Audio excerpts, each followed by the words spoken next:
नमस्कार। बिहार की बात में आपका स्वागत है। मैं हूं पंकज कुमार। इस खास पेशकश में हम चर्चा करेंगे कि नीतीश ने ऐसी क्या मांग रख दी बीजेपी के सामने कि उसके बाद सीटों को लेकर के चर्चा बंद हो गई। दरअसल हम आपको बता दें कि नीतीश कुमार भले ही बार बार कहते हैं कि पहले हमने गड़बड़ किया था, अब हम गड़बड़ नहीं करेंगे, अब हम बीजेपी के साथ बने रहेंगे, लेकिन अंदर खाने ये भी बात सच है कि नीतीश को बीजेपी पर भरोसा नहीं है। नीतीश चाहते हैं कि कम से कम हमारी पोजीशनिंग इस तरह की जरूर रहे कि वो बीजेपी के साथ जाएं तो एनडीए की सरकार बन जाए, वो आरजेडी के साथ जाएं तो महागठबंधन की सरकार बन जाए। और ठीक इसी पोजीशन की वजह से नीतीश अभी तक मुख्यमंत्री बने हुए हैं। और यही बड़ी वजह है कि नीतीश 120 से कम सीटों पर लड़ने के लिए तैयार नहीं है। और बीजेपी कह रही है कि इस 120 सीट में आप एक दो पार्टी को तो अकोमोडेट करिए। नीतीश पिछले बार की तरह चुनाव लड़ना चाह रहे हैं। बीजेपी उस बात के लिए तैयार नहीं है, क्योंकि पिछले बार नीतीश को महज 43 सीटें मिली थी, जेडीयू 43 सीटों पर सिमट गई थी। और यह अविश्वास की खाई कांग्रेस और आरजेडी के बीच में भी है। इसलिए आरजेडी के तेजस्वी यादव को कांग्रेस अपना नेता नहीं मान रही है। सवाल यह उठता है कि आरजेडी 40 सीट कांग्रेस को देना चाहती है, और कांग्रेस का मानना है, कुछ नेताओं का मानना है कि अगर 50 से कम सीटें मिलती हैं तो हमें अकेले चुनावी मैदान में आना चाहिए। और इसीलिए जमीन को मजबूत करने के लिए राहुल गांधी बार बार बिहार की यात्रा कर रहे हैं। तो किस तरीके से रीजनल पार्टी के सामने राष्ट्रीय पार्टियां बिहार में नतमस्तक हो रही हैं, क्योंकि उनके पास कोई विकल्प दिखाई नहीं पड़ता है। अब सवाल यह उठता है कि अगर नीतीश 120 से 126 सीट पर चुनाव लड़ते हैं, उससे कम पे नहीं मानते हैं, तो फिर बाकी सीटों का बंटवारा अन्य पार्टी में कैसे हो पाएगा? गंभीर सवाल यह है। और दूसरा सवाल यह भी है कि क्या 50 से कम सीट अगर आरजेडी ऑफर करती है तो क्या कांग्रेस अकेले चुनावी मैदान में उतरेगी? और इसीलिए कांग्रेस इस बात को भी आगे बढ़ाती है, जो हमारा तेलंगाना मॉडल है जातीय जनगणना का, वो बेहद इंपॉर्टेंट है, और इसीलिए जातीय जनगणना उसी तरीके से किया जाना चाहिए। दरअसल क्या कुछ चल रहा है बिहार में, इसके बारे में हम चर्चा करने जा रहे हैं, क्योंकि हमारे साथ दो मेहमान स्पेशल जुड़े हैं जिनसे आपका परिचय करा दें। हमारे साथ 3 मेहमान जुड़ गए। शिवपूजन झा हैं, वरिष्ठ पत्रकार हैं, हमारे साथ सीधे बिहार से जुड़ रहे हैं, आपका बहुत स्वागत है। हमारे साथ मृत्युंजय शर्मा हैं, पॉलिटिकल एनालिस्ट हैं, आपका भी बहुत स्वागत है। विनय कुमार जी हैं, वरिष्ठ पत्रकार हैं, आपका बहुत स्वागत है। मैं सबसे पहले शिवपूजन जी आपके पास आना चाहूंगा। कहा जा रहा है कि एक बार चर्चा शुरू हुई सीटों को लेकर के, और नीतीश कुमार 120 से 26 सीट चाहते हैं, और वो अकेले उस पर लड़ना चाहते हैं, क्योंकि उनको लगता है बीजेपी अगर साथ नहीं भी दी तो कम से कम उनके पास इतनी संख्या होनी चाहिए कि उनके बगैर बिहार में कोई सरकार नहीं बन पाए। क्या सच्चाई है इसमें? देखिए, सच्चाई तो है, पोस्चरिंग तो हो रही है नीतीश कुमार की तरफ से, लगातार पोस्चरिंग हो रही है, लेकिन जो स्ट्राइक रेट रहा है जदयू का, खास करके पिछले चुनाव में, आप सुनते होंगे कि लगातार जो है जदयू ये कहते आई थी और ये बार बार कह रही थी कि चिराग पासवान को बेसिकली प्लांट किया गया था पिछले विधानसभा चुनाव में, और तभी जो है स्ट्राइक रेट जदयू का इतना कम हुआ था। बीजेपी जाहिर तौर पर नहीं चाहती है कि नीतीश कुमार किसी भी तरीके से एलिमिनेट हो, और यही वजह है कि भाजपा की तरफ से अभी तक कहीं कोई बयान नहीं आया है। आपने सुना होगा कि भाजपा के ही एक बड़े नेता थे अश्विनी चौबे, वो चाह रहे थे कि नीतीश कुमार को अब राजनीति केंद्र की करनी चाहिए थी कहीं ना कहीं। उसके बाद फिर एकाएक आपने देखा कि वो बयान कह दिया गया कि वो अश्विनी चौबे जी का बयान है। देखिए, अब जैसे जैसे चुनाव करीब आ रहा है, जाहिर तौर पर जितनी भी क्षेत्रीय दल हैं सबकी पोस्चरिंग होगी। जदयू है, नीतीश कुमार के साथ एक एंटी इनकम्बेंसी फैक्टर भी है। पिछला चुनाव में इनका ट्रैक रिकॉर्ड इतना अच्छा नहीं रह पाया, तो अगर ऐसी पोस्चरिंग नहीं करते हैं, अपने आप को इंडिस्पेंसेबल नहीं दिखाते नीतीश कुमार या जदयू, तो मुझे लगता है कि बार्गेनिंग टेबल पर काफी कमजोर ना पड़ जाए। हालांकि अभी सीट बंटवारे को लेकर के बातचीत शुरू नहीं हुई है, 5 पार्टियां हैं, सबको एकोमोडेट करके चल रहा है। थोड़ी देर पहले ही मेरी बातचीत हो रही थी जदयू के कुछ नेताओं से, तो आश्वस्त हैं कि एक रिस्पेक्टेबल प्रेजेंस उनका होगा। सीट बंटवारे पर बात तो अंदर मंथन तो शुरू हो चुकी है, लेकिन जैसा आपने कहा कि 120 से लेकर के 126 के तो कतई संभव ही नहीं है। और नीतीश कुमार इस स्टेज पर आकर के एकला चलो की राह पर तो बिल्कुल भी नहीं जा सकते। उन्हें या तो भाजपा का या फिर दूसरी तरफ कांग्रेस का हम कह लें, या हम कह लें राजद का, किसी ना किसी का समर्थन तो चाहिए ही। और इस स्टेज पर एक बात और, ताकि हम अपनी चर्चा को यहाँ से शायद इस एंगल पे भी हम एनालाइज कर सकते हैं। देखिए, नीतीश कुमार की पकड़ पार्टी पर तो है, लेकिन जिस तेजी से उनका स्वास्थ्य गिर रहा है, तो अब कयास ये लगना शुरू हो गया है कि आखिर नीतीश कुमार के बाद उत्तराधिकारी कौन होगा। क्या पार्टी एकजुट रह भी पाएगी या नहीं रह पाएगी?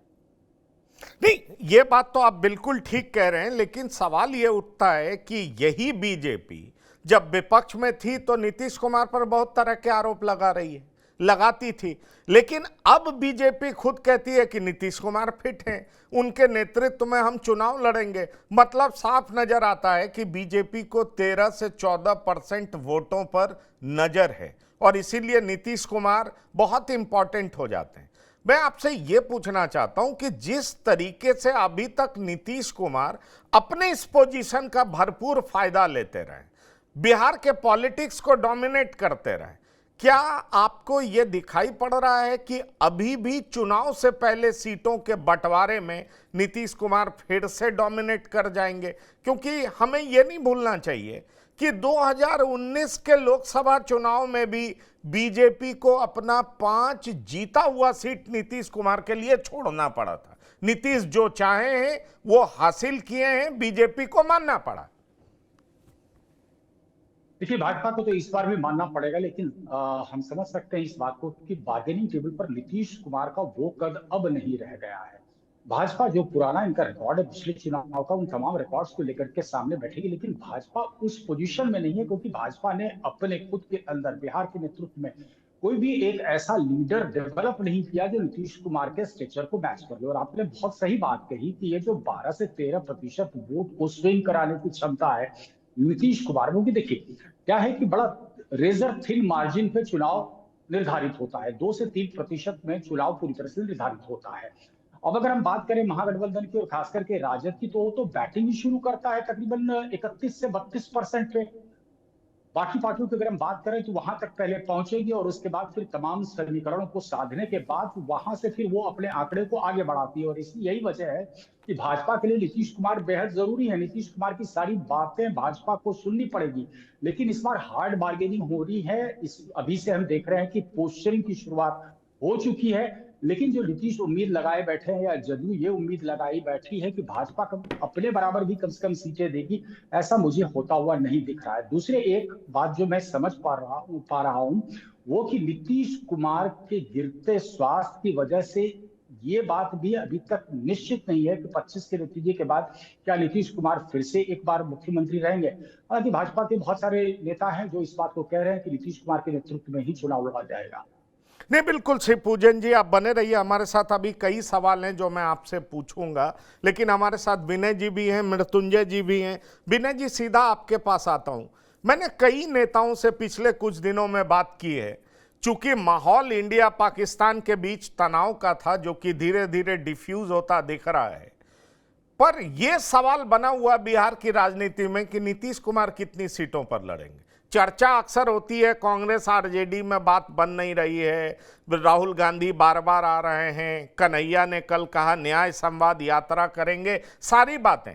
पर मुझे यह मालूम है कि जेडीयू 120 से 126 सीट चाहती है, और एक बार बात शुरू भी हुई फिर बात बंद हो गई, क्योंकि जेडीयू को यह पैगाम दिया गया कि भाई इतनी सीटों में आप एक दो पार्टी तो कम से कम अकोमोडेट करिए, जिसमें उपेंद्र कुशवाहा हो, जीतन राम मांझी हो, तो चिराग पासवान को हम अपने साथ रख लेंगे। पर नीतीश कुमार इस बात को लेकर के भी तैयार नहीं हुए। सवाल यह है कि नीतीश चाहते क्या है? देखिए पंकज जी, सबसे बड़ी बात है कि नीतीश कुमार हो या कोई अन्य दल, सारा जो दल है बिहार में वो अधिक से अधिक सीटों पर चुनाव लड़ना चाहता है, और गठबंधन की राजनीति में मजबूरी है। और चूंकि जो पार्टियां होती हैं उसके कार्यकर्ता होते हैं, सभी कार्यकर्ताओं की इच्छा होती है कि हम चुनाव लड़ें। चुनाव एक तरह से पर्व है उनके लिए। तो इस समय में तमाम पार्टियों के ऊपर कार्यकर्ताओं का दबाव होता है।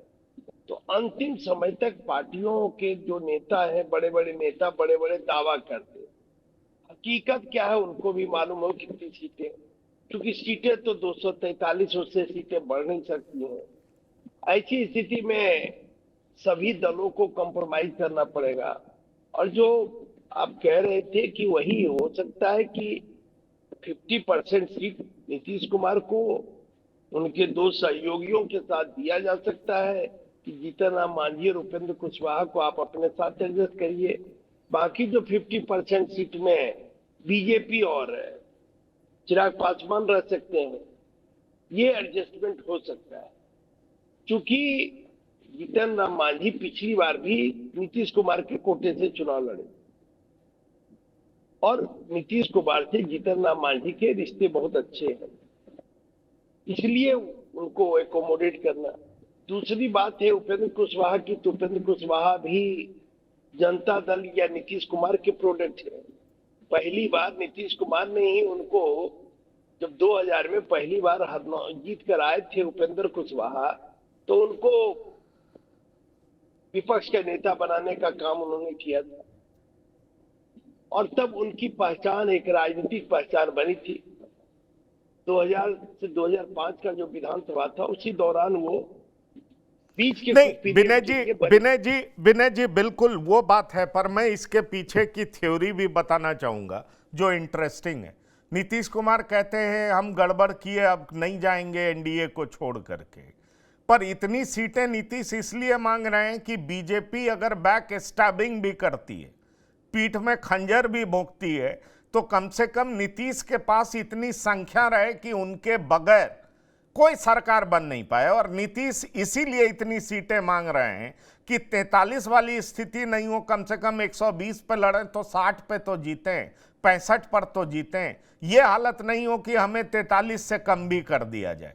और इसीलिए नीतीश कुमार के साथ जो लोग हैं वो लोग बड़े पुरजोर तरीके से कह रहे हैं कि हम 120 से 126 तो लेके रहेंगे। हमने ये बात पार्टी के सामने रख दी है, अपने एलाइज के सामने रख दिया है। चूंकि बिहार में बड़े भाई की भूमिका में हम हैं, इसलिए हमारी बात तो माननी पड़ेगी। ये मृत्युंजय जी। मेरे ख्याल से दो चीजें मुझे जो लगती है पंकज जी, एक तो जैसा विनय जी बोल रहे थे कि चुनाव के पहले सारी पार्टियां कोशिश करती हैं कि उनको ज्यादा से ज्यादा सीटें मिल सके। मेरे ख्याल से वही जद्दोजहद चल रही है अभी एनडीए में भी और महागठबंधन में भी। मगर अंततः मुझे लगता है कि जो सीट का बंटवारा होगा उसमें आप जेडीयू और भाजपा को करीब करीब बराबर सीटों पर लड़ता हुआ देखेंगे। और ये इसलिए नहीं कि कौन कितना जीत सकता है हार सकता है, बिकॉज इसका एक पॉलिटिकल मैसेजिंग भी होता है। अगर आप किसी पार्टी से 2 या 5 सीट भी कम लेते हैं तो नंबर्स के हिसाब से शायद वो बहुत मैटर नहीं करता, लेकिन पॉलिटिकल मैसेजिंग के हिसाब से ये मैटर करता है कि आप फिर कह देते हैं कि हाँ मैं छोटा पार्टनर हूं उस गठबंधन में। और मुझे नहीं लगता कि दोनों में से दोनों पार्टियां इसके लिए तैयार होंगी अपने आप को एक छोटा पार्टनर एक्सेप्ट करने के लिए। तो भले ही नेतृत्व नीतीश कुमार जी का रहेगा, लेकिन पार्टियों के कद के तौर पर वो दोनों इस चीज को एस्टैब्लिश करने के लिए नैरेटिव को, वो दोनों करीब करीब बराबर सीटों पर ही आएंगे, जो मेरी समझ है पंकज जी। और उसके लिए बहुत तरह की नेगोशिएशंस होंगी, बहुत तरह के आपस में बातचीत होगी, मगर मुझे बहुत हद तक विश्वास है कि ये फाइनल आउटकम होने जा रहा है। दूसरी तरफ महागठबंधन में आप देखेंगे उसमें भी मुझे लगता है कांग्रेस पिछली बार 70 सीटों पे लड़ी थी, इस बार राजद उसको 40 देना चाहती है, वो 50 से ऊपर मांग रही है। मुझे लगता है कांग्रेस उन सीटों को छोड़ने में बहुत ज्यादा हिचकिचाएगी नहीं जिसको, जो उसे पता है कि वो सारी हारी हुई सीटें हैं। नहीं ठीक है मृत्युंजय जी, कांग्रेस पर भी आएंगे, कांग्रेस पर भी आएंगे, हम इससे इनकार नहीं कर रहे। लेकिन मैं शिवपूजन जी आपसे पूछना चाहता हूं, जैसे केंद्र में एक ही मंत्री पद जेडीयू को दिया, कहा जाता है भाई वहां पर आपकी बड़ी भूमिका है, आपके हिसाब से सरकार चलेगी। बिहार में हमारी भूमिका बड़ी रहने दीजिए। और अभी चूंकि केंद्र की सरकार भी जेडीयू की मदद से चल रही है, इसलिए नीतीश जो चाहेंगे वो मनवा ही लेंगे।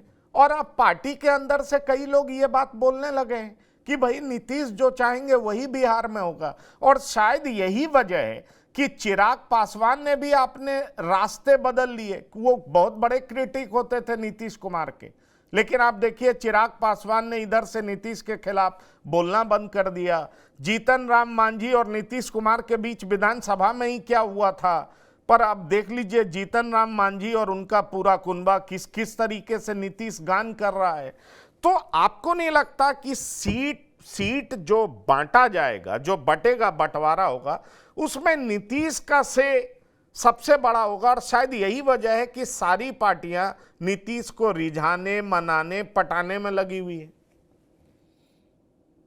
देखिए, नीतीश कुमार जान रहे हैं कि उनके पास ऑप्शंस बहुत नहीं है। वो अपने ऑप्शंस को इतने बार यूज कर चुके हैं, इधर से उधर की क्रेडिबिलिटी का एक बड़ा मुद्दा हो गया है नीतीश कुमार के साथ।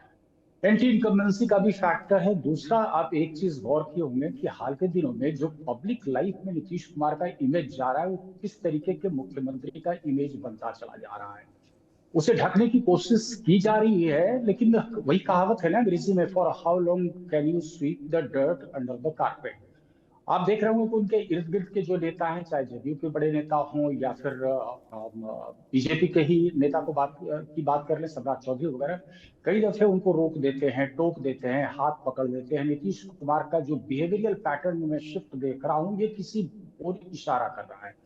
दूसरी अहम बात यह है कि बार बार ये भी आरोप लगाए जा रहे हैं कि जदयू के अंदर अब जो है decision making actually Nitish Kumar कर रहे हैं, या फिर कुछ और लोग हैं जो निर्णय ले रहे हैं और नीतीश कुमार सिर्फ कठपुतली की तरफ चल रहे हैं।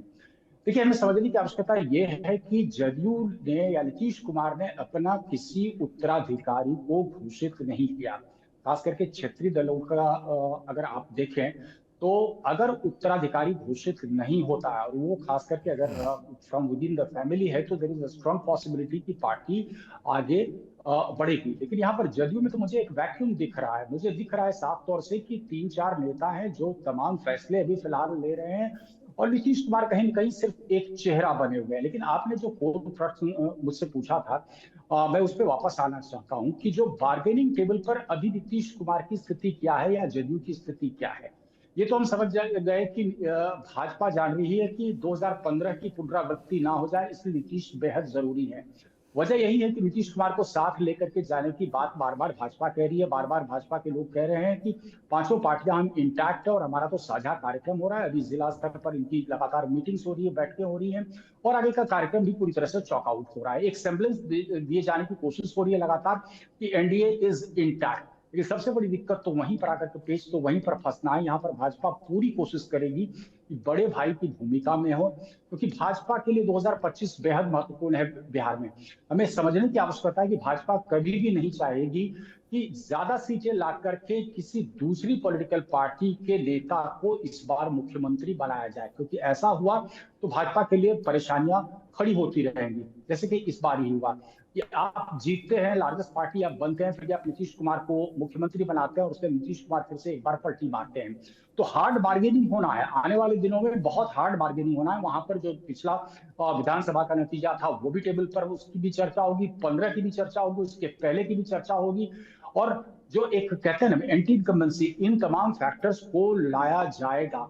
अब नीतीश कुमार को भाजपा कितना इंडिस्पेंसिबल समझती है अपने लिए, भाजपा क्या ये करेज कभी दिखा पाएगी कि वो अकेले ही चुनाव मैदान में उतर जाएगी? जैसे सेम्बलेंस अभी हमने देखा था ना कि कन्याकुमारी को पदयात्रा पे उतार करके कांग्रेस एक सेम्बलेंस देने की कोशिश कर रही थी, नहीं कुछ होगा तो हम दिल्ली मॉडल भी अपना सकते हैं। लेकिन फिर बाद में क्या हुआ, सारा का सारा टाइटल फिर से रह गया। तो आने वाले दिनों में हम देखेंगे कि बहुत सारी ऐसी पोस्चरिंग होगी। और आपने बिल्कुल सही कहा कि चिराग पासवान ने एक तरीके से बरीड द हैचेट, कंप्लीटली अलग कर चुके हैं। अभी तो देख रहे हैं कि इफ्तार पॉलिटिक्स भी प्ले आउट हो चुकी है, अभी कोई बयान उनके खिलाफ नहीं आ रहा है। लेकिन मैं जो समझ पा रहा हूं कि एनडीए का खेमा कुल मिला करके इंटैक्ट रहेगा। अब कहीं कोई नहीं जाने वाला है। कुछ फैंस सीटर्स हो सकते हैं जो चंद सीटों के लिए इधर से उधर कर सकते हैं, जैसे मुकेश सहनी उस तरफ है महागठबंधन में, तो थोड़ा सा ओवर एम्बिशियस है। एक बयान तो ऐसा भी आ गया था कि 60 सीटें वो चाह रहे हैं। तो अभी हम देखेंगे कि बिहार की राजनीति में बहुत ज्यादा इस तरीके से हार्ड बार्गेनिंग हमको देखने को मिलेगा। हार्ड बार्गेनिंग देखने को मिलेगा। विनय जी, श्री पूजन जी कह रहे हैं कि एनडीए मोटे तौर पर इंटैक्ट है, अब कोई इधर से उधर जाएगा नहीं, क्रेडिबिलिटी इशू है, क्रेडिबिलिटी इशू है, ये बात तो सब कह रहे थे। लेकिन लोकसभा चुनाव से पहले भी ये चर्चा बड़ी चरम पर थी कि नीतीश कुमार का क्रेडिबिलिटी जीरो हो चुका है। पर जो परिणाम आया वो साबित कर दिया कि नीतीश कुमार कितने इंपॉर्टेंट हैं, कितने जरूरी हैं, और इसलिए मजबूरी भी है।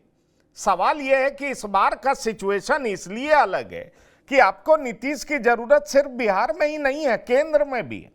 हाँ, ये बात और है कि नीतीश के इर्द गिर्द जितने नेता हैं वो बीजेपी के तरफ ही रहने के पक्षधर हैं, इसलिए ये सवाल बार बार उठता है कि क्या नीतीश फैसले ले रहे हैं या उनके बदले कोई और फैसला ले रहा है जो बीजेपी की गोद में जाके बैठ गया।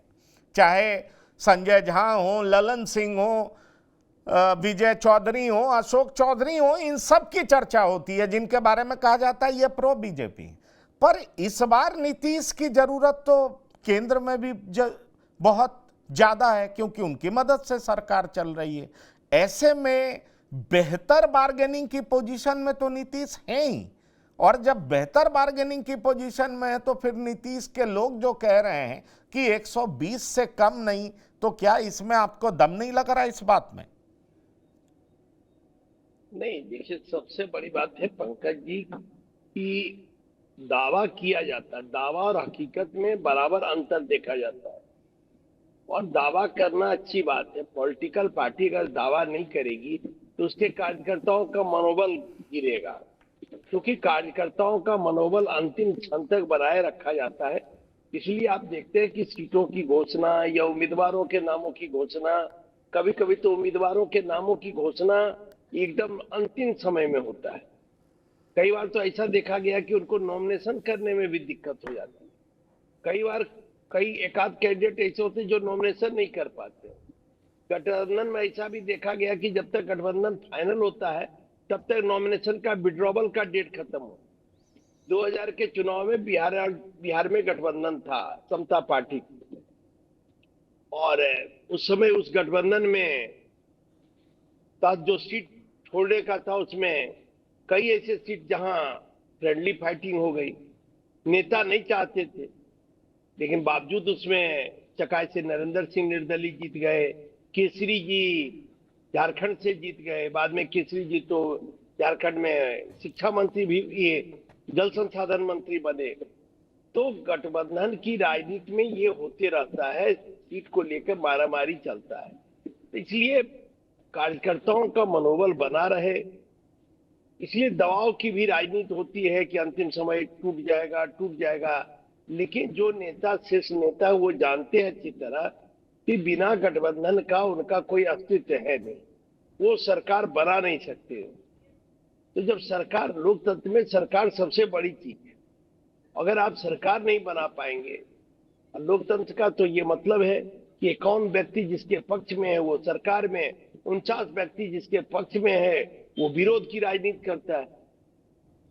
तो हर आदमी चाहता है कि जो 51 का फिगर है, 51 का फिगर है, यानी कि बहुमत का फिगर है, हासिल करे, हर दल की इच्छा होती है। क्योंकि जब आप सरकार में हैं तो विकास के कार्यों को अंजाम दे सकते हैं, अपने कार्यकर्ताओं को मजबूत कर सकते हैं। तो हर दल की इच्छा होती है कि हम गठबंधन की राजनीति में रहे और सरकार में रहे।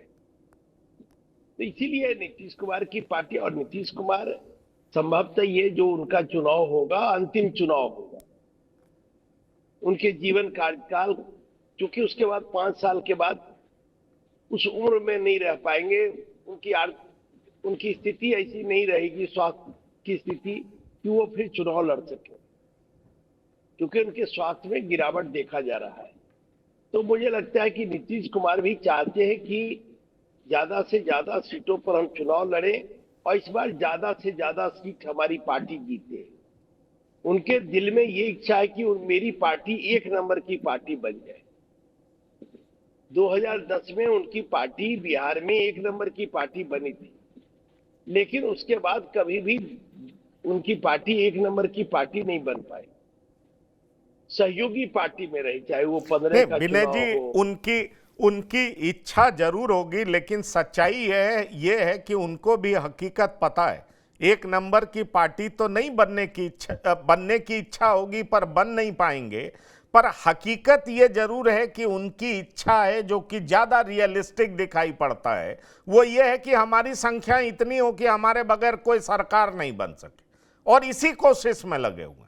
और इसीलिए बार बार यह कहा जा रहा है कि हम इतनी सीटों पर चुनाव लड़ें कि हमारे खिलाफ अगर कुछ षड्यंत्र भी हो, जैसे कि 2020 का हवाला दिया जाता है, तो भी हम ज्यादा सीट जीतने में पीछे नहीं रहे। अब अभी देखिए, एक घटना बड़ी दिलचस्प है कि भाई एयरपोर्ट पे चिराग पासवान के 2 एमपी मिलते हैं एक जेडीयू के एक बड़े नेता से, और वो कहते हैं सीटों के बंटवारे के बारे में बात होना चाहिए। वो गुस्से में कह देते हैं कि अरे आपका गठबंधन हमसे तो है नहीं, बीजेपी से है। और उसके बाद चिराग पासवान अचानक ये राग अलापना शुरू कर देते हैं कि मेरा इंटरेस्ट बिहार में बढ़ रहा है, मैं पिता से उलट राजनीति करना चाहता हूं, क्योंकि चिराग पासवान के मन में फिर से संशय होने लगा, जैसा कि पिछले बार हुआ था, कि पता नहीं हमें कितनी सीटें मिलेगी। ये कहानी जो है, कहानी क्या, ये हकीकत है। तो सवाल ये उठता है कि षड्यंत्र, फिर कौन किसके पीछे खड़ा होगा। एक चर्चा ये भी चल रही है कि चिराग पासवान की भूमिका में इस बार प्रशांत किशोर हैं, और जेडीयू को इतनी सीटों पर ला करके इस बार खड़ा कर दिया जाए कि वो सीएम के लिए बोल नहीं सके। तरह तरह की बातें चल रही। इसलिए मैं मृत्युंजय जी आपसे पूछ रहा हूं कि जेडीयू क्या वाकई एकोमोडेटिव होगी? आपको लगता है कि जीतन राम मांझी और इनको साथ ले लेगी? पंकज जी देखिए, बिहार की राजनीति में मुझे नहीं लगता कि किसी भी प्रकार से कोई भी कॉम्बिनेशन बन जाए तो ऐसा कोई मौका आने वाला है कि जिसमें जेडीयू के बिना सरकार बन जाए। और ये चीज सबको पता है, नीतीश जी को भी पता है कि उनके बिना सरकार नहीं बनने वाली है, चाहे कुछ भी हो जाए, वो इस तरफ रहे उस तरफ रहे। तो इस पर मुझे नहीं लगता उन्हें कोई डाउट है। दूसरा, अगर चुनाव के बाद भी इस प्रकार की कोई स्थिति बनती है कि वो मुख्यमंत्री नहीं बन रहे हैं और उन्हें मन है मुख्यमंत्री बनने का, तो फिर भी गठबंधन चेंज करने का ऑप्शन उनके पास रहता है। तो मुझे लगता है वो भी ऐसा ऑप्शन नहीं है जो एक्सरसाइज नहीं कर सकते हैं। अभी के हिसाब से मुझे बस यही लगता है कि नीतीश जी, और थोड़ा सा आप इनफैक्ट जो अपने इंट्रोडक्शन में बोल रहे थे, मुझे लगता है कि नीतीश, और जैसे विनय जी बोल रहे थे कि नीतीश जी की आखिरी चुनाव है और वो अपनी लेगेसी के तौर पर ये नहीं छोड़ना चाहते हैं। जिस प्रकार के शब्द उनके लिए इस्तेमाल किए गए हैं, कुर्सी कुमार या पलटू राम, उस प्रकार के शब्दों को अपनी लेगेसी के तौर पर नहीं छोड़कर जाना चाहते हैं। वो छोड़कर जाना चाहते हैं अपने विकास पुरुष वाली इमेज। और इसलिए आप बात देखेंगे कि वो बार बार अपोलोजेटिक होकर हर मंच से बोलते फिर रहे हैं कि इस बार हम नहीं पलटेंगे, इस बार हम कहीं नहीं जाने वाले, यहीं रहेंगे। आप हो सकता है आप और मैं फिर भी इस पर संशय दिखाएं, क्योंकि इतिहास ऐसा रहा है कि इतना बोलने के बाद भी इधर उधर गए। लेकिन मुझे बहुत स्ट्रॉन्ग कन्विक्शन लगता है बॉडी लैंग्वेज, कहने के तरीके से, और एक प्रकार के आप जब अपने लास्ट फेज में होते हैं तो जिन चीजों पे आप फोकस करना चाहते हैं वो बहुत इंपॉर्टेंट है। और मुझे उस पर लगता है कि एक उन्होंने मन मोटा मोटी बना लिया है कि एनडीए में ही रहेंगे। एनडीए में रहते हुए लेकिन हाँ, अपनी पार्टी के लिए मैक्सिमम एक्सट्रैक्ट करना पहला नंबर उनका प्रायोरिटी है। और दूसरी जो उनकी प्रायोरिटी है वो ये है कि उनके बाद भी उनकी पार्टी बची रहे और अच्छे से चलते रहे, सशक्त होकर चलते रहे, इसको इंश्योर करना। मुझे लगता है ये 2 प्रायोरिटी के साथ वो चल रहे हैं। जहां तक अकोमोडेट करने की बात है, मुझे लगता है जैसे हमको तो थोड़ी बहुत सीटें ऐसे भी सिर्फ मगध क्षेत्र में दी जानी है। जो पिछली बार वीआईपी की सीट थी, मुझे लगता है मोटा मोटी वही शिफ्ट हो जाएंगी एलजेपी को। हम उधर चला जाएगा तो मुझे लगता है कांग्रेस की जो सीटें रिड्यूस होगी 15-20, वो वीआईपी को चली जाएगी। तो मोटा मोटी बहुत ज्यादा अंतर नहीं आने वाला है। जो ऑलरेडी सीटों पर ये फाइट कर चुके हैं, 5-10 सीटों का दोनों गठबंधन पार्टनर्स को, जेडीयू को और भाजपा को, कॉम्प्रोमाइज करना पड़ेगा एलजेपी को साथ लाने के लिए। लेकिन इन्हें यह भी पता है कि एलजेपी को साथ लाना बहुत इंपॉर्टेंट है। वो पिछली बार की तरह वो रेजर थिन जो मेजॉरिटी आई थी उस तरह का रिस्क नहीं लेना चाहेंगे। और एलजेपी को साथ लाने के बाद एक प्रकार से ये कॉन्फिडेंस पंकज जी बन जाता है कि एलजेपी अगर साथ है, अगर हम साथ है, कुशवाहा जी साथ है, तो एक प्रकार का कॉन्फिडेंस बन जाता है कि 150 सीट बहुत आराम से आ जाएगी और गठबंधन एक बहुत कंफर्टेबल पोजीशन में रहेगी। तो नीतीश जी जाते जाते इस प्रकार का कोई भी रिस्क नहीं लेना चाहेंगे जिससे सरकार ना बने या वो मुख्यमंत्री ना बने या उनके पार्टी पे किसी प्रकार का अस्तित्व खतरा हो। और जैसे अब प्रशांत किशोर जी की बात करें, मुझे नहीं लगता कि प्रशांत किशोर उस प्रकार का रोल प्ले कर पाएंगे जो एलजेपी ने प्ले किया था। क्योंकि एलजेपी का जो एक वोट बैंक है वो बहुत कैप्टिव वोट बैंक है। तो 5% वोट बैंक वो पिछले 30 वर्षों से चला रहा है। प्रशांत किशोर को भी वोट बैंक बनाना है। और मुझे नहीं लगता कि उस पार्टी का भी बहुत बड़ा वोट बैंक है। हाँ, हालांकि ये हो सकता है कि जिन कैंडिडेट्स को दूसरी पार्टीज की तरफ से टिकट्स ना मिले, स्ट्रॉन्ग कैंडिडेट्स हैं, उनको अपने सिंबल पर लड़ाएं और वो कैंडिडेट्स अपने इंडिविजुअल वोट्स लेते हैं, लेकिन वो बहुत सिलेक्ट पॉकेट्स में होंगे। वो एक पूरे कास्ट के अक्रॉस, पूरे वर्ग के अक्रॉस आपको पंकज जी देखने को नहीं मिलेगा। तो मुझे नहीं लगता है उस प्रकार का नुकसान प्रशांत किशोर पहुंचा सकते हैं। और नीतीश जी की जो पूरी प्रायोरिटी रहेगी कि गठबंधन को किसी प्रकार से इंटैक्ट रखे, खुद को चीफ मिनिस्टीरियल फेस रखे और एक कंफर्टेबल मेजोरिटी के साथ सरकार में आ जाए, और उसके बाद देखेंगे कि क्या करना है, अपनी लेगेसी कैसे चलानी है, पार्टी को ठीक है। कैसे आगे कंटिन्यू करते हुए किसी को स्थानांतरित करना है। जी नहीं, ठीक है, पर इसके उलट शिव पूजन जी, अगर मैं आपसे पूछूं कि कांग्रेस की स्थिति क्या है, कांग्रेस का जो रवैया है वो तो साफ नजर आता है कि अब कांग्रेस भी बिहार में मजबूत होना चाहती है। 243 विधानसभा सीटों पर कांग्रेस क्यूआर कोड डिस्ट्रीब्यूट कर चुकी है। वो बताना चाहती है कि 243 सीटों पर हम मजबूत हैं। पहले कन्हैया द्वारा यात्रा, फिर न्याय संवाद यात्रा शुरू करने की बात है। और सबसे बड़ी बात यह है कि तेलंगाना मॉडल पर वो लोग कह रहे हैं कि हम जातीय जनगणना कराना चाहते हैं, मतलब जो तेजस्वी का जातीय जनगणना है उसको कांग्रेस बुरे तरीके से खारिज कर दे रही है। और कहा यह जा रहा है कि इसके पीछे की राजनीति यह है कि कांग्रेस को मनचाही सीटें नहीं मिल रही, नंबर 10-15 कम हो जाए लेकिन मनचाही सीटें चाहिए, और आरजेडी 40 से ज्यादा देने को तैयार नहीं। तो आप आने वाले दिनों में महागठबंधन में क्या देख रहे हैं? आपको अगर ये लगता है, आपने जैसा कि कहा कि एनडीए इंटैक्ट है, मजबूत है, तो क्या आप महागठबंधन को कमजोर देख रहे हैं? और आप ये देख पा रहे हैं कि कांग्रेस अलग भी चुनाव लड़ सकती है, प्रशांत किशोर से भी गठबंधन हो सकता है, इस तरह की कोई पॉसिबिलिटी नजर आती है आपको? देखिए, कई तरह की पॉसिबिलिटी है और आपको पता है कि संभावनाओं का खेल ही है राजनीति, कुछ भी हो सकता है। किसी ने नहीं सोचा था कि छोटे भाई और बड़े भाई साथ आएंगे। प्रशांत किशोर ने साथ ला करके भाजपा को पटकनी दे दी। मैं साल 2015 का जिक्र कर रहा हूं। अब आप सोचिए, यही कांग्रेस पार्टी उत्तर प्रदेश में खाट पर चर्चा करती है शुरू। बहुत अच्छा रिस्पांस मिल रहा था क्योंकि उन दिनों में उत्तर प्रदेश में ही पोस्टेड था और लगातार कवरेज कर रहा था। एक रिस्पांस जो मिलना चाहिए, युवा नेता कहे जा रहे थे राहुल गांधी। उसके बाद उस घाट पर चर्चा की खटिया कैसे खड़ी कर ली उन्होंने खुद उत्तर प्रदेश में, जब थम्पिंग मेजोरिटी के साथ भाजपा की सरकार वहां पर 2017 में आ गई। अब हम बात कर लेते हैं बिहार की। बिहार में मुझे लगा पहली बार जिस तरह से भितियरवा से कन्हैया कुमार ने पदयात्रा शुरू की। देखिए, कुछ भी आप कह लें, ग्रास रूट के नेता कन्हैया कुमार हैं या नहीं है, लेकिन सबसे बड़ी बात यह है कन्हैया कुमार बोलते हैं, एक कनेक्ट एस्टैब्लिश कर सकते हैं। अब कन्हैया कुमार की ओरेटरी स्किल्स को, उनकी बोलने की क्षमता को और उनका जो पीपल कनेक्ट है उसको आप कंपेयर कर लें तेजस्वी यादव की तुलना में। दूसरा मैंने देखा कि कांग्रेस ने एकाएक जो कहे जाते थे अखिलेश जी की लालू प्रसाद यादव के बहुत करीब हैं, उनको कहीं ना कहीं मार्जिनलाइज करना शुरू किया, प्रदेश अध्यक्ष को बदला। तब उस वक्त ऐसा महसूस हुआ कि क्या कांग्रेस एकला चलो की राह पर चलेगी बिहार में। उसके बाद हम देखते हैं कि जो कृष्णा अलावारू हैं वो एक बार भी मुलाकात करने के लिए लालू प्रसाद यादव के पास नहीं जाते हैं। बाद में अंदर खाने से ये खबरें आती हैं कि लालू प्रसाद यादव ने भी अपनी तरफ से एडमेंट पोस्टरिंग की और उसके बाद फिर हम देखते हैं कृष्णा अलावारू वगैरह तमाम जो नेता हैं वो मिलने पहुंचते हैं और फिर कोऑर्डिनेशन कमेटी का एक सेम्बलेंस बैठक का वो बाहर आना शुरू हुआ। शुरुआत में कांग्रेस चुप थी इस बात को लेकर के कि कौन होगा मुख्यमंत्री का कैंडिडेट। हाल के दिनों में तेजस्वी यादव ने खुल के स्पष्ट कर दिया इस चीज को कि आखिर कौन होगा मुख्यमंत्री। यानी कि कांग्रेस एक तरफ पोस्टरिंग तो कर रही थी, लेकिन वहीं दूसरी तरफ धीरे धीरे घुटने भी टेक रही। उनको पता है कि ना काडर बेस उनका यहाँ पर स्ट्रॉन्ग है, ना पार्टी में कोई यूनिटी है।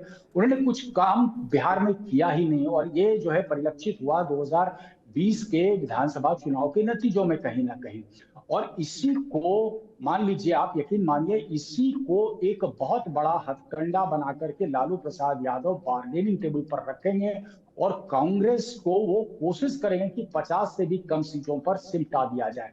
कांग्रेस की लेकिन कोशिश हो रही है किसी तरीके से जहां विनेबिलिटी फैक्टर थोड़ा ज्यादा हो, कम से कम वो सीटें हों, क्योंकि पिछली बार जो 70 सीटें कांग्रेस को दी गई थी उसमें बहुत सारी ऐसी सीटें थी जो कांग्रेस खुद मानती थी कि वो इम्पॉसिबल सीटें हैं उनके लिए। तो पोस्टरिंग अभी कांग्रेस का चलेगा, लेकिन यूज एंड थ्रो भी होगा। अब पप्पू यादव को लेकर के क्या स्थिति है कांग्रेस की? कांग्रेस उसको बहुत अच्छे से स्पष्ट नहीं करना चाहती। हमने देख लिया था पूर्णिया में किस तरीके से पप्पू यादव ने खुली चुनौती दे दी थी तेजस्वी यादव को, कैंपेन करना पड़ गया था पूर्णिया में, लेकिन निर्दलीय वो करके जीत करके आए पप्पू यादव, ये बड़ी बात थी। कन्हैया कुमार को फ्री हैंड दिया जाए, फ्री हैंड उस तरीके से तमाम पॉलिसीज और प्रोग्राम्स अगर डिजाइन होते हैं तो अब मानिए इस बात को कि 1990 के पहले वोटर्स किसका हुआ करता था, कांग्रेस का ही हुआ करता था, तमाम सीटों पर कांग्रेस ही काबिज होती थी। उसके बाद उसी वोट बैंक में धीरे धीरे सेंध लगते लगते लगते लगते हम देखते हैं कि यहाँ पर भाजपा मजबूत हो गई, क्षेत्रीय दल यहाँ पर मजबूत हो गई। लेकिन अभी तक कहीं कोई कॉन्क्रीट पॉलिसी और प्रोग्राम मुझे नहीं दिख रहा है कांग्रेस की तरफ से जो वो पिग्गी बैंकिंग छोड़ करके खुद को मजबूत करने की स्थिति में आए। इसलिए बार्गेनिंग टेबल पर हम देखेंगे जो मिल जाएगा कांग्रेस को उसी में यहाँ पर गुजारा करना पड़ेगा, अनलेस कि उनकी जो सेंट्रल लीडरशिप है वो हार्ड और बोल्ड डिसीजन जैसा दिल्ली में लिया वैसा निर्णय ले। अगर वैसा निर्णय लेती है तो 2025 में उन्हें भले ही खामियाजा भुगतना पड़े, लेकिन यकीन मानिए कहीं ना कहीं कांग्रेस की जमीन फिर वहां से तैयार होनी शुरू हो जाएगी। ठीक है, आपने जमीन तैयार होनी शुरू हो जाएगी। और यही बात तो विनय जी, यही बात तो कहा जा रहा है कि कांग्रेस के टॉप लीडरशिप को समझाया गया है कि 2029 के लिए अगर आपको लड़ना है, बेहतर परफॉर्म करना है, तो अभी आप एकला चलो की भी रणनीति पर चल सकते हैं। अपनी मौजूदगी को जो है मजबूती से दिखाइए बिहार में, अपने लिए लड़िए, पिछलग्गू का टैग हटाइए। और इसीलिए कहा यह जा रहा है कि जो दो धड़ा है, एक धड़ा कहता है कि लालू के बगैर चल नहीं सकते, एक धड़ा कहता है कि अगर 50 से कम सीट मिले तो हमको अकेले लड़ना चाहिए क्योंकि मुसलमान हमारा है, दलित में भी रविदास हमारा है, कन्हैया अपर कास्ट से हैं, अपर कास्ट अब बीजेपी से क्षुब्ध है, नाराज है क्योंकि बीजेपी ओबीसी ईबीसी को ज्यादा तवज्जो दे रही है, अपर कास्ट इक्के दुक्के हैं, तो इसलिए कांग्रेस उनको भी अपने साथ जोड़ सकती है।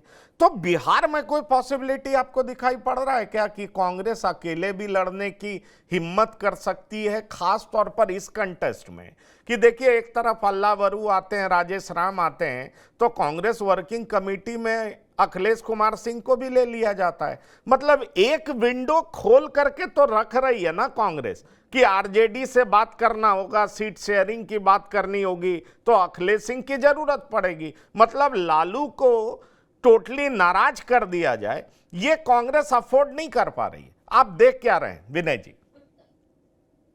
नहीं, देखिए पंकज जी, जो लोग कांग्रेस को अकेले लड़ते देखना चाहते हैं या अकेले लड़ाना चाहते हैं, उनको तो बड़ी निराशा होगी विधानसभा चुनाव के समय, क्योंकि कांग्रेस पार्टी गठबंधन में लड़ेगी, ये 100% है और ये कोई रॉकेट साइंस नहीं। हाँ, कुछ लोग चाहते हैं कि अकेले कांग्रेस लड़े, कुछ लोग उसके लिए प्रयास भी करते हैं, तो उनको निराशा के अलावा कुछ मिलने वाला नहीं। दूसरी बात, अखिलेश प्रसाद सिंह, डॉक्टर अखिलेश प्रसाद सिंह कांग्रेस के कद्दावर नेता हैं। उन्होंने कांग्रेस पार्टी को मजबूती प्रदान करने के लिए अपने कार्यकाल में बड़ा काम किया और उनकी रैलियां, जब वो कांग्रेस के अध्यक्ष बने तो उन्होंने खड़गे का पहला मीटिंग कराया था बांका में। बांका जहां कांग्रेस का उस तरह का आधार नहीं था, लोग कह रहे थे वो रैली फेल हो जाएगी, बावजूद उन्होंने जो भीड़ जुटाया उससे राष्ट्रीय अध्यक्ष खड़गे बहुत प्रभावित हुए। तो कांग्रेस में अपनी उपयोगिता अखिलेश प्रसाद सिंह साबित कर चुके हैं। इसलिए सीडब्ल्यूसी कांग्रेस वर्किंग कमेटी का स्थायी आमंत्रित सदस्य उनको बनाया गया और एक अखिलेश प्रसाद सिंह को एक कह सकते हैं कि उनके इम्पोर्टेंस को समझा गया और कांग्रेस पार्टी ने उन्हें एक सम्मानजनक जगह देने का काम किया है, क्योंकि कांग्रेस पार्टी में कांग्रेस वर्किंग कमेटी सीडब्ल्यूसी सबसे बड़ी फोरम है और सबसे कोई भी फैसला लेने के लिए ठीक है, ठीक है। पर यह बता दीजिए, अगर 40 सीट मिलती है, कल एक आरजेडी के बड़े नेता हमसे बता रहे थे कि हम लोग 40 सीट ही ऑफर कर रहे हैं, क्या आपको लगता है 40 सीट मिलेगा तो भी कांग्रेस महागठबंधन में रहेगी? विनय जी, देखिए सबसे बड़ी बात पंकज जी, कांग्रेस पार्टी को तय करना पड़ेगा कि हम क्या करेंगे। कांग्रेस पार्टी अगर ये तय करेगी कि हम नीतीश कुमार की सरकार बनाएंगे कि तेजस्वी की सरकार बनेंगे, कांग्रेस पार्टी को तय करना पड़ेगा कि हम कोई सेकुलर सरकार बनाएंगे या नहीं एनडीए की सरकार बनेंगे। देखिए विनय जी, ये बार बार जो दिल्ली की बात आती है कि दिल्ली में तो कांग्रेस पार्टी ने डिमॉन्स्ट्रेट कर दिया ना कि अब हम खुद को मजबूत करेंगे भले ही बीजेपी की सरकार बन जाए। वो अरविंद केजरीवाल के साथ नहीं गई ना। वो अरविंद केजरीवाल के साथ तो नहीं गई मृत्युंजय जी। तो सवाल ये उठता है कि क्या बिहार में ऐसी स्थिति होता देख रहे हैं आप? पंकज जी, दिल्ली का जो मामला है टीट फॉर टैट का मामला है। हरियाणा में जिस तरह से आपने दखल अंदाजी की और आपने गड़बड़ी की, उसका बदला कांग्रेस ने दिल्ली में चुका लिया। ये तो समझना पड़ेगा ना, जो सेकुलर फोर्सेस है, जो अपने को सेकुलर ताकतें कहती है कि हमको क्या करना है। इसलिए अगर वो चाहती है कि हमारी सरकार बने या हम मुकाबला में रहें, नरेंद्र मोदी, आप जानते हैं कि मुकाबला किससे है? बीजेपी से है, एनडीए में नीतीश कुमार से है। नीतीश कुमार की अब एक क्विक जवाब मृत्युंजय जी से भी ले लेते हैं। आपको लग रहा है 40 सीट पर भी कांग्रेस मान जाएगी? अगर एक तो सबसे पहले देखिए, दिल्ली और बिहार की थोड़ी कंडीशंस अलग है। दिल्ली में जो वोटर बेस है थोड़ा कॉस्मोपॉलिटन होता है, थोड़ा फ्लोटिंग होता है। आप कुछ महीने के भी कैंपेन में अपने लिए एक नया वोटर बेस खड़ा कर सकते हैं, जो हमने 2013 में आपके लिए देखा, बाकी पार्टियों के लिए देखा। बिहार में ऐसा नहीं होता है। बिहार में जो वोटिंग है, जो वोटर्स हैं, वो बहुत पारंपरिक रूप से वोट करते हैं। आज अगर कोई एक नई पार्टी खड़ा होगी और वो चाहे तुरंत कैडर बना ले या तुरंत अपना एक वोट बेस बना ले, संभव नहीं। कांग्रेस को भी पता है कि बिहार में वो दिल्ली की तरह वोट नहीं काट सकती है। उसे बहुत संगठन पर काम करना होगा, लंबा काम करना होगा, तब जाकर कोई वोट बेस बनेगा। तो ये वाला बार्गेनिंग पावर जो दिल्ली में था, वो बिहार में नहीं है। बिहार में हालांकि मुझे ये लगता है कि कांग्रेस कुछ कम सीटों तक तैयार होगी। 40 थोड़ा मुझे कम लगता है, मुझे 50 के आसपास एक कंसिडरेबल फिगर लगता है। लेकिन उसमें ये बहुत इंपॉर्टेंट हो जाएगा कि कौन सी सीटें मिल रही है। चलिए, कि जो विनेबल सीटें हैं, अगर वो 50 मिले तो कांग्रेस बहुत खुशी खुशी ले लेगी। चलिए देखते हैं क्या होता है। लेकिन कांग्रेस पार्टी का एक धड़ा है जिसने हाईकमान के आगे ये बात रख दिया है कि अगर 50 से कम सीटें मिलती हैं तो हमें अलग चुनाव लड़ना चाहिए। सवाल ये उठता है कि कांग्रेस का हाईकमान क्या इस बात के लिए तैयार होगा? ये भी एक बड़ा सवाल है। बहरहाल नीतीश क्या करते हैं, क्योंकि सीटों की चर्चा अभी दोबारा शुरू होगी और उस चर्चा में नीतीश कितनी सीटों पर मानेंगे, हमारी नज़र लगातार बनी रहेगी। हम आपको रूबरू अपडेट करते रहेंगे। बिहार की बात में शिरकत करने के लिए शिवपूजन झा जी, मृत्युंजय शर्मा जी और विनय कुमार जी, बहुत बहुत धन्यवाद और शुक्रिया। तो बिहार की बात में इतना ही। ताज़ा तरीन खबरों के लिए आप लगातार देखते रहिए TV9। धन्यवाद, नमस्कार।